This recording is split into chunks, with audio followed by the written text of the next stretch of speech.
Mesdames, Messieurs, bonjour, bonsoir. Je vais faire une petite vidéo conseil de lecture. J'avais bien envie. On va parler un peu de, de littérature allez, de vieux fachos, on va dire. C'est très réducteur, mais j'aime bien le terme. Je vais commencer par parler de feu Jean Raspail.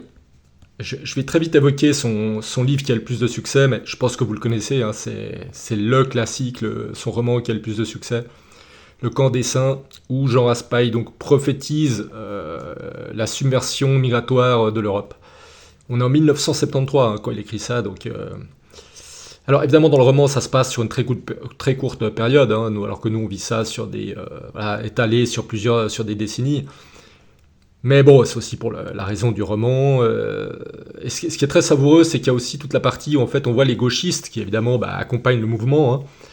Et en fait, dans le roman, au bout d'un moment, ça se retourne contre eux, hein, comme ça va très certainement se passer dans le monde réel, on va dire.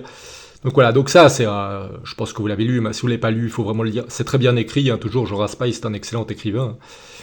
Il y a des moments très drôles. Enfin, c'est vraiment, non, non, vraiment. Si vous l'avez pas lu, à lire à tout prix. Mais c'est pas de ça que je voulais parler. Mais je voulais parler d'un autre ouvrage de Jean Raspail, voilà, qui est moins connu. C'est en canot sur les chemins d'eau du roi, donc de Jean Raspail. Alors, en fait, on va dire que c'est un récit de voyage de Jean Raspail lui-même, hein, qu'il va faire dans sa jeunesse, et en même temps, ça va être le prétexte pour parler de l'histoire, on va dire, de l'Amérique du Nord française. Alors, Jean Raspail, en fait, il part. Attendez, je vais voir si on arrive à voir ça, si on arrive à voir la carte. Voilà. Donc, il part hein, du Saint-Laurent. Là, il va traverser le lac Michigan, ensuite il va prendre le Mississippi et il va aller jusqu'à la Nouvelle-Orléans. Donc c'est vraiment un énorme périple, hein. Enfin, moi ça me fait rêver ce genre de truc, j'adorerais faire ça. Et encore une fois, ça va être, voilà, à chaque fois qu'il traverse une région, ça va être l'occasion de parler d'événements historiques. Et j'ai trouvé ce livre merveilleux, c'est le genre de livre, qu'on lit d'une traite. Et j'adore les récits de voyage en plus. Voilà, donc si vous aimez ça, si vous aimez les récits de voyage, l'aventure et aussi l'histoire, allez-y, hein, foncez.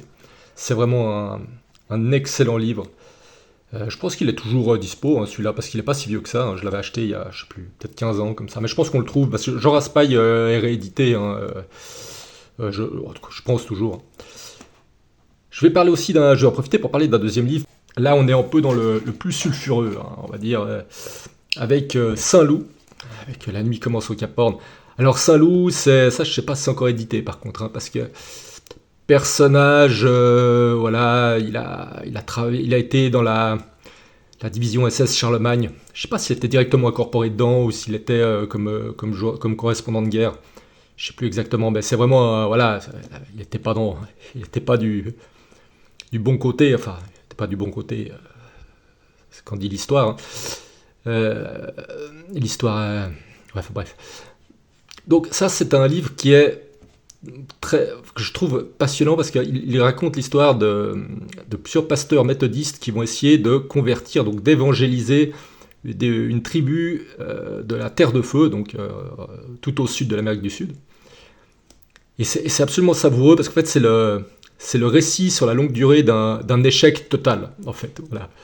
Ça va être catastrophique, en fait, tout va mal se passer, ça va finir dans l'horreur la plus totale.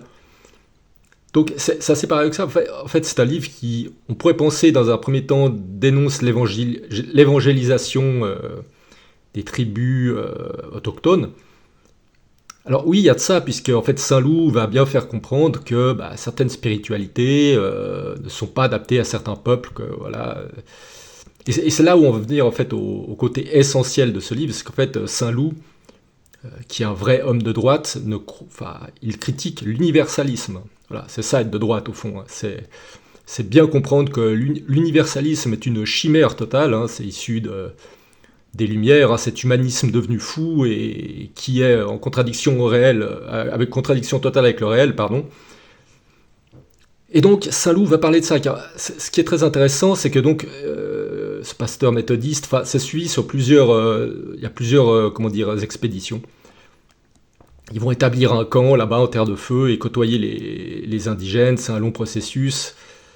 Et c'est une tribu, on va dire, comment dire ça, ils sont pas très malins, on va dire. Voilà, ils sont pas très malins, ils sont pas très beaux, enfin, selon nos critères à nous, hein. Et donc, alors, il y a des moments qui sont assez drôles parce qu'en fait, Saint-Loup, enfin, le personnage, pardon, va à un moment il a établi sa colonie et ils veulent en fait se métisser avec cette tribu. Donc, les blancs, les Européens, vont chercher à faire des enfants avec les femmes indigènes. Et c'est très compliqué parce qu'en fait, elles sont tellement laides, ce que dit le roman, hein, moi, et en fait, alors, il y a d'autres histoires. Visiblement, elles se mettent de la graisse dans les cheveux. Enfin, une histoire, c'est absolument sordide. Et donc, le personnage essaye difficilement de s'accoupler avec. On sent que c'est très compliqué. Voilà, bon, c'est assez rigolo. Et à un moment, il y a un tournant dans le roman. En fait, donc cette tribu parle tout le temps aux évangélistes. Elle leur parle d'une autre tribu dont ils ont extrêmement peur. Et dans un premier temps, bah, le personnage principal pense que c'est une légende, un mythe, comme ça. Mais un jour, bah, cette tribu débarque, c'est terrible, hein, il y a un grand combat, ils mettent la pâtée en fait à la tribu, à l'autre tribu. Et cette tribu, bah, c'est tout le contraire en fait. Ils sont grands, musclés, les femmes sont magnifiques. Voilà, c'est vraiment le sauvage dans le côté rousseauiste un peu comme ça.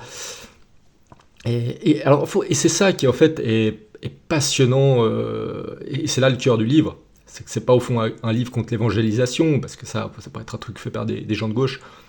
Mais en fait, Saint-Loup parle, voilà, il n'y a pas d'humanité avec un grand H. Voilà. Il y a des humanités, moi c'est ce que je pense. C'est d'ailleurs ce que pense Joseph de Maistre, hein, qui disait, voilà, l'homme avec un gros H, je ne l'ai jamais rencontré.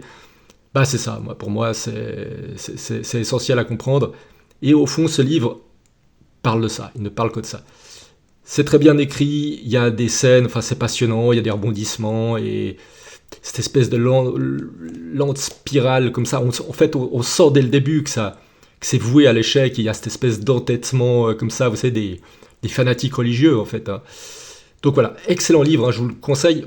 J'imagine que c'est absolument plus édité, un genre de tout. Enfin peut-être que des maisons d'édition, vous savez, un peu, qui sont pas distribuées à la Fnac ou comme ça, peut-être. Sinon, encore une fois, vous allez le trouver sur le Bon Coin ou comme ça, je pense. Moi, pour vous dire, je l'ai trouvé dans une boîte à livres. Bon, j'ai une excellente boîte à livres près de chez moi, mais voilà, j'ai trouvé là-bas. Donc ça, vraiment, je recommande. Je referai certainement d'autres vidéos, conseils de lecture. Moi, j'adore faire ça, donc on verra. Là, je vois, ça fait 8 minutes. Ouais, c'est bien, c'est un bon petit format. Et le but, c'est de donner l'envie de lire des ouvrages qui sont peut-être un peu oubliés ou peu connus. Voilà. À tout bientôt!